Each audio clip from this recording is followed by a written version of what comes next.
Good afternoon and welcome to Tuesday's edition of the Warrior Daily. I'm Cameron Weidenthaler, joined by men's basketball head coach David Greer. A couple of wins, closer than you probably would have liked them, but talk about the last two games for the Warriors. Really, I thought our guys played extremely well. I thought they really competed. Kalamazoo came in and really executed their offense, and it was actually a very good game for us because it exposed some of our weakness. We got some young guys that are trying to develop defensively, and we had a great opportunity to show those guys where their breakdowns were coming. And against Lake Erie, I thought we came out, got on fire there, shot the ball really well, and I thought, our defense was really the key. I thought we were really getting after it defensively, and just like any team, you start to build a lead and you start to forget how you got the lead, and sort of got into a little one-on-one basketball there and quit moving the ball. And Lake Erie got their confidence up. They hit some baskets, got back in the game. But, basketball is a game of runs, and they certainly made theirs, and we were able to finish with one.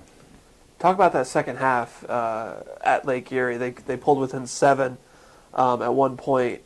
And then you guys kind of regained control. Talk about some of the things Lake Erie was doing, and then how you guys responded, showing some resiliency. Well, Lake Erie, they brought some guys off the bench and pretty much changed the tempo of the game. They start to pick up their pressure a little bit, and we start to put them on the foul line, which stopped the clock and allowed the game to go a little bit longer than we wanted to, and had a couple guys lose their poise out there and start to get into some conversations on the court, and certainly that's not what you want. And it worked to their advantage. They were able to, like I said, change the tide of the game. And Brian Coleman hit a big three. I think he got it to 7, and Brian hit a big three, put it back up to 10. Talk about Brian Coleman. That's a perfect segue. He's becoming an offensive leader as his team. Talk about some of the matchup problems that he creates. I mean, he's such a long, athletic player. I mean, he's a tough matchup. Yeah, Brian is a really gifted offensive player. He's got good size. We've had the luxury to be able to play him in the post this year. His first 3 years played on the perimeter, so that shows you his versatility there.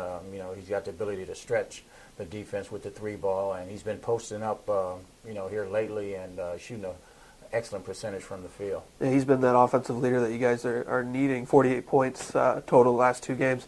Wednesday night at Ashland. Talk a little bit about what the Eagles do and what some of the challenges they present. Ashland's a very good basketball team. I think last year they finished up winning maybe 7 of their last 9 Really games. good at home, too. Really good at home. They got excellent balance. They got size. They do a lot of pick and roll basketball, so we got to make sure we do a great job of rotating out the shooters.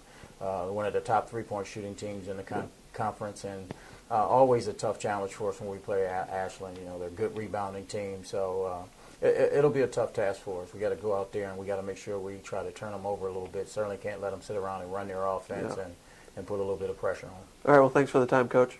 Thanks, Cam. Be sure to log on to WSUathletics.com as the Warriors look to stay unbeaten on Wednesday night at Ashland.